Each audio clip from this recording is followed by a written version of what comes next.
Hi friends, welcome to my YouTube channel. నేను social మీడియాలో చూస్తున్నాను, రైతు గురించి ఒక ప్రోమో వేస్తున్నాను. దౌర్భాగ్యకర విషయం ఏంటంటే, రైతు పండించే పంటలు తింటున్నారు, రైతు పండించే బట్టలు తొడుక్కుంటున్నారు, రైతు ద్వారా వచ్చే ప్రతి సౌకర్యాన్ని పొందుతున్నారు, రైతుని కాపాడటం మానేశారు. ఇంతవరకు ఒక బాధ అయితే, సోషల్ మీడియా కావచ్చు, సినిమా ఇండస్ట్రీ కావచ్చు, టీవీ రంగం కావచ్చు, ఇంకొక అడుగు ముందుకేసింది. రైతుకు సంబంధించినటువంటి 2 సెంటిమెంట్ డైలాగులు పెట్టేసి ప్రోమోలు చేసుకోవటం, షోలు చేసుకోవటం, సినిమాలు చేసుకోవటం, డబ్బు సంపాదించుకోవటం. వీళ్ళకి కూడా ఎక్కడన్నా రైతుల మీద ప్రేమ కనిపిస్తుందా అంటే, వీళ్ళకి రైతు మీద ప్రేమ కాదు, ఆ కంటెంట్ వాడుకుంటే డబ్బులు వస్తాయి కదా, అది కనిపిస్తుంది వాళ్ళకి. రైతు చూడండి, ఎంత రైతు జీవితం వాడికి ఉపయోగపడలేదు కానీ, వాడి భార్య బిడ్డలకి అన్నం పెట్టడానికి ఉపయోగపడలేదు కానీ, చుట్టూ సమాజంలో తన చుట్టూ ఉన్న సమాజంలో ఉన్న ప్రతి ఒక్కరిని బాగు చేయడానికి ఉపయోగపడుతుంది. నిజంగా మా జీవితాలు చూస్తుంటే మాకు నవ్వాలో ఏడవాలో అర్థం కాని పరిస్థితి. నా కన్న తల్లిదండ్రులకి కూడు పెట్టడానికి పనికిరాట్లా నేను చేసే వ్యవసాయం. నేను కట్టుకున్న భార్యకి మంచి నగలు చేయించడానికి పనికిరాట్లా నేను చేస్తున్న వ్యవసాయం. నేను సంతోషంగా గడపడానికి పనికిరాట్లా నేను చేస్తున్న వ్యవసాయం. కానీ మిగిలిన సమాజానికి పనికొస్తుంది. సమాజంలో ఉన్న ప్రజలందరి ఆకలి తీరుస్తుంది, సమాజంలో ఉన్న ప్రజలందరికీ బట్టలిస్తుంది, సమాజంలో ఉన్న ప్రజలందరికీ రకరకాల పండ్లు ఇస్తుంది, సమాజంలో ఉన్న సినిమా ఇండస్ట్రీ లాంటి వాళ్ళకి డబ్బులు ఇస్తుంది, సమాజంలో ఉన్న ప్రజలకు కూడా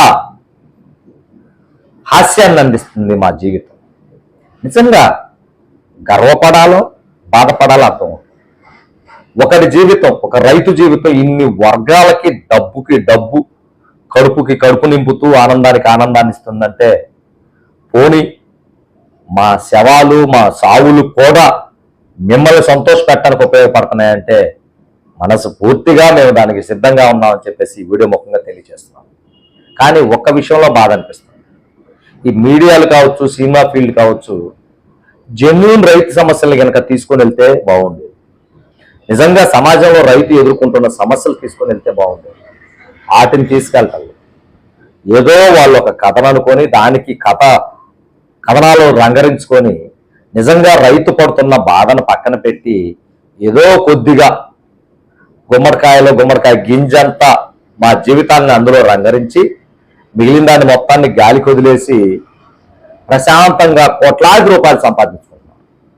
మొన్న వచ్చినటువంటి చిరంజీవి గారి సినిమా ఖైదీ 150 కావచ్చు, తర్వాత వచ్చినటువంటి మహర్షి సినిమా కావచ్చు, ఈ రోజున ఏదో ప్రోమో చూస్తున్నాం మనం, ఓంకార్ గారి సీరియల్లో ప్రోమో కావచ్చు, అందులో రైతుని సారానాలని చెప్పేసి గొప్పగా చెప్తున్నారు. ఈ ప్రోమోలో కావచ్చు, ఏది ఏమైనా సరే ప్రతి దాంట్లో కూడా మా బ్రతుకులు, మా రక్త మాంసాలు మీకు డబ్బులు సంపాదించడానికి ఉపయోగపడుతున్నాయి అంటే అందుకు మేము మనస్ఫూర్తిగా అంగీకరిస్తూ, రాబోయే రోజుల్లోనైనా సరే మా వైపున చూడండి, నిజంగా మేము ఎదుర్కొంటున్న సమస్యలు చూపించండి, నిజంగా రైతు పడుతున్న బాధని ప్రజల దృష్టికి తీసుకెళ్ళండి.